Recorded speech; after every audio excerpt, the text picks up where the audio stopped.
Okay, another Raider 150 Fi for remap. Yan, magre-remap ulit tayo. Kupal ka ba, boss? Ito, PMS muna bago magpa-remap si sir. Ito, tignan nyo yung throttle body, oh. Hindi obra na i-remap natin ng ganito to. Para good condition, walang aberya. Uy, palitan na yan. Kasi bago mag-remap, no? Oo, para maganda. Naka-condition. Yes, papalitan na. Dungis. Since birth daw. Since birth. Ayos. Bang sensor. Ayan, nalagyan na ng bang sensor. Ito yung pipe pang reborn na naka big elbow sa Raider 150 Fi. Ayan. Check muna tayo ng ng AFR reading sa stock. Tapos horsepower na rin check natin, tapos remap natin.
Mahina.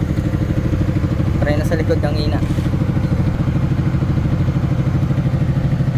17.8 horsepower. 17 dapat 16 lang yan, ah. 17.8, naka 5 na eh. Okay, nakorek na natin yung AFR. So nag-base tayo dun sa may AFR niya nung una, nung stock, nasa 14.1 yung air and fuel ratio. So dito nakorek na natin, na-adjust na natin lahat. Then nagtusok na rin tayo kanina. Nilagay na natin yung mapa. So doon na tayo magpo-proceed na tayo sa sa dyno na ulit para ma-check natin kung tama yung ginawa natin at kung na-correct ba yung AFR. Tara.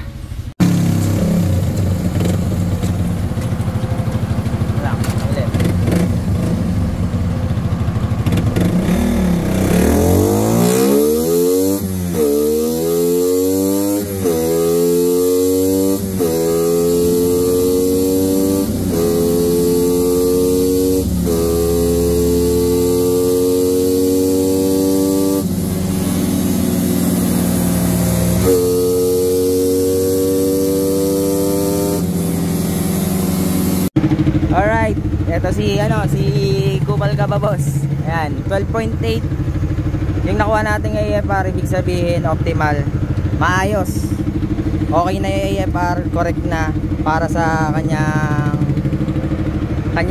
pipe, no, sa tuning ng kanyang motor. So ngayon kuha na tayo ng horsepower. Tara.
Stock lang yan, bakit namapatas mo dito?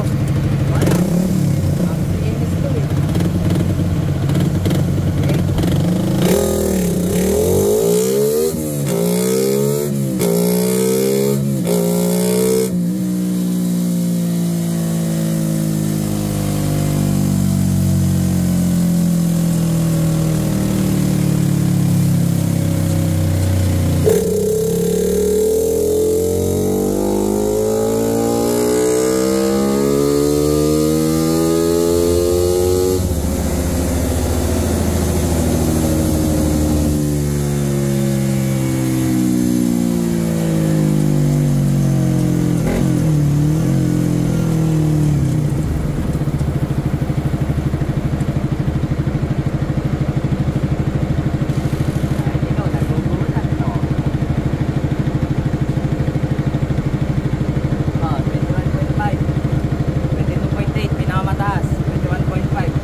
11.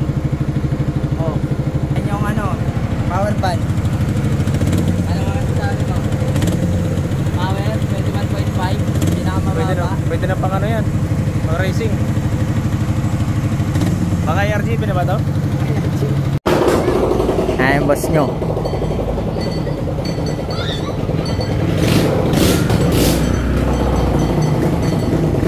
Boss. Pwede na. Test drive mo, sir. Yes. Dati may lista. Babalik ako Malakas na.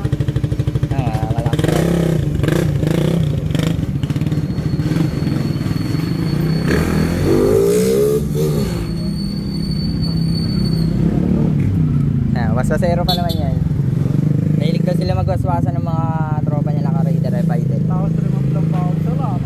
Ilang mas tower? 21.5. Takas? Pinakamababa.